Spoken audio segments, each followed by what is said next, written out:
that in 2.5 months, we look back a couple weeks into the Joe Biden presidency and say, oh, good, we were being a little bit much about that. I hope that we get to that. But until we get to that, I'm not going to just assume that we get to that. And so we're going to take these threats, which is what they are, as seriously as we feel like we need to. Yeah. The problem is, John, and I'm of two minds about this, is because we know what happens whenever mainstream media starts to take Donald Trump really seriously, right? They give him a lot of airtime. They give him a lot of airtime. He says as verbatim, which is mostly lies, and then he is able to do whatever he wants. I mean, I feel like this is how we got Donald Trump in the first place, is that sure, you have to treat what he says somewhat seriously, but we took his entire presidential campaign as if it were real, right? And it was real. Kept on running to rubberneck all the ridiculous things he said. So it's like, I am of this mind of keep treating him like a sad little clown, and he will go away. And also... So there you have it, Francesca Fiorentini's plan to get Donald Trump out of the White House is to just treat him like a sad little clown. Oh, hi there, you sad little clown. And just kind of, throw shit at him and just treat him like crap, and then eventually he'll just go away. That's going to be what stops the coup d'etat of coup d'etats of America, a fucking coup d'etat. Treat him like a sad little clown. She said one of two mindsets. Oh my God, he could actually try to not leave. Look at the shakeups in the Department of Defense, all of this. Time will tell, and I have absolutely every ounce of faith that the American people will take the streets nonviolently, en masse.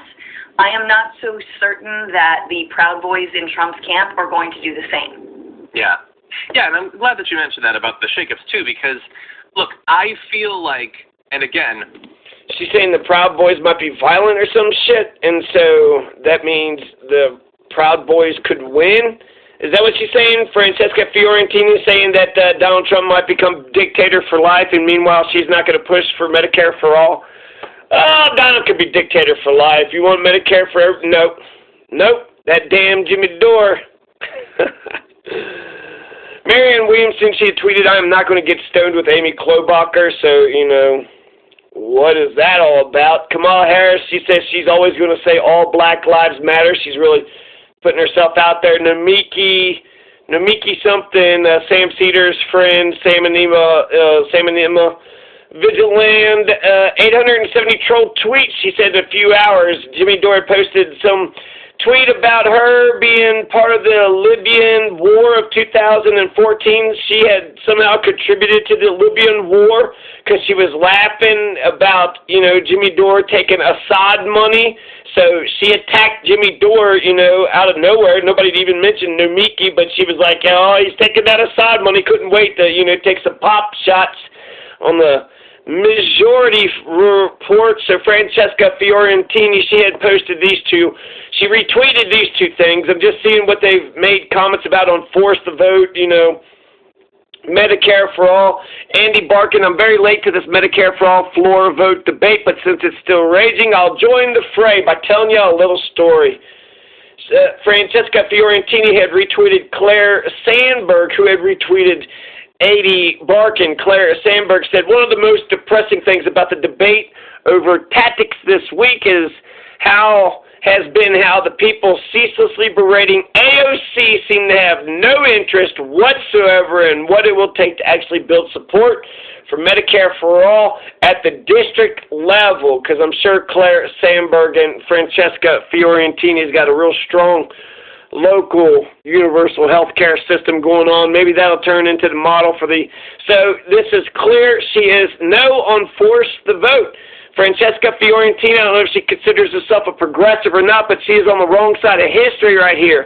It seems, she seems pretty intelligent, seems pretty smart, and yet when it comes to, basic power politics, Jimmy Dore is starting the conversation, and it seems to me that Francesca Fiorentini isn't even going to join it.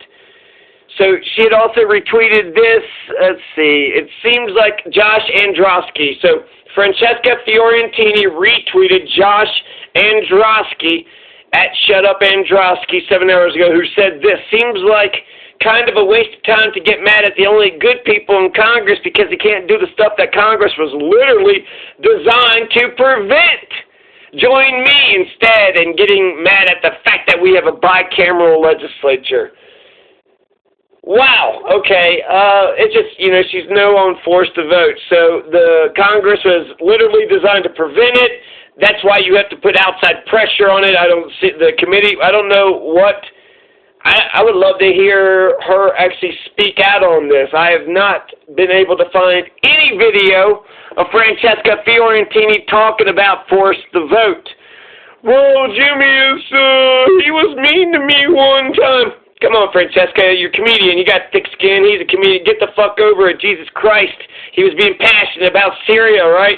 And then it turned out he was right about Syria, right? So people was dumping on him everywhere. So, and then on Jimmy's side, look at what she just feels like she just kind of made a comment and then you went fucking ape shit. And she's like, whoa, what is this about, right? But she's the bitchuation room, and then, he's fucking Jimmy Dore. So it's what happens when a tornado meets a volcano. Shit.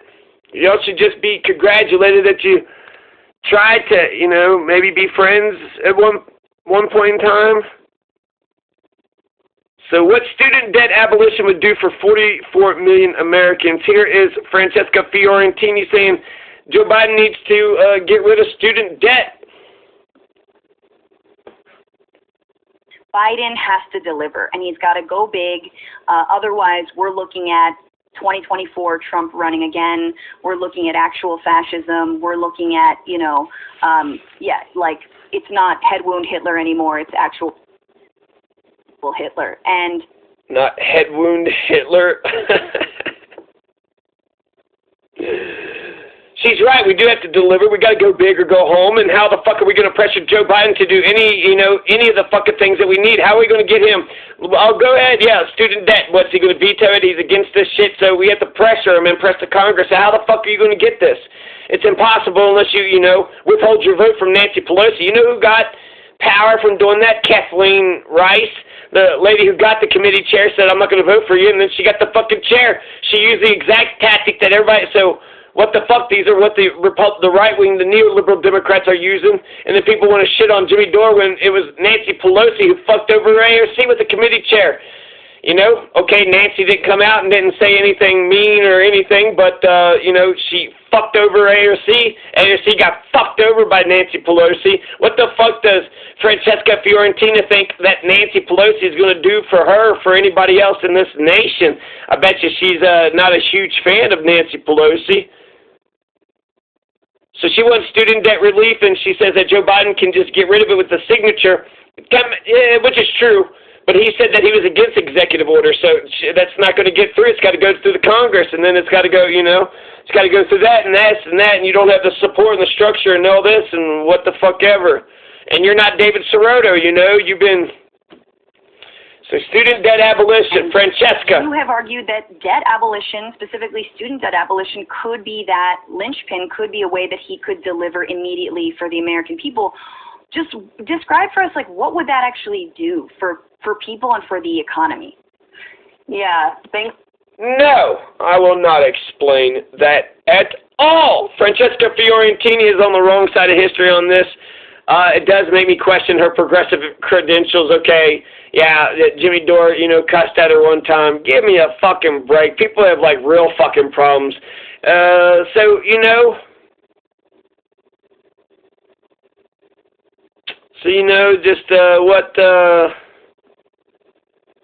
What can you do? Francesca Fiorentini, her father is Vinny Vedecci. Francesca, she likes her pepperoni. Her pepperoni pizza, she's Italiano. You gotta forgive, as a kid, they give her wine and cigarettes and shit, They're very racist people. I mean, my God. The fact that she actually came out of the Italian culture as a progressive or a lefty, maybe she's an anarchist. Is that the direction you're going, Francesca? You're a libertarian? Because you're not progressive, right? Medicare for all. People need fucking... do you have health care? Most of these people that are against this have health care, so they're like, I'm fucking covered. Shit. My ass is covered. I bet you Francesca's got, I don't know, she might not have health insurance. But Chris Hedges is on Jimmy Dore's side. Justin Jackson, Eleanor Goldfield, Jesse Ventura, Nick Brana, Nina Turner. It's time to join the winning team, Francesca. Come along, you alone. Feel the fizz of Coca-Cola.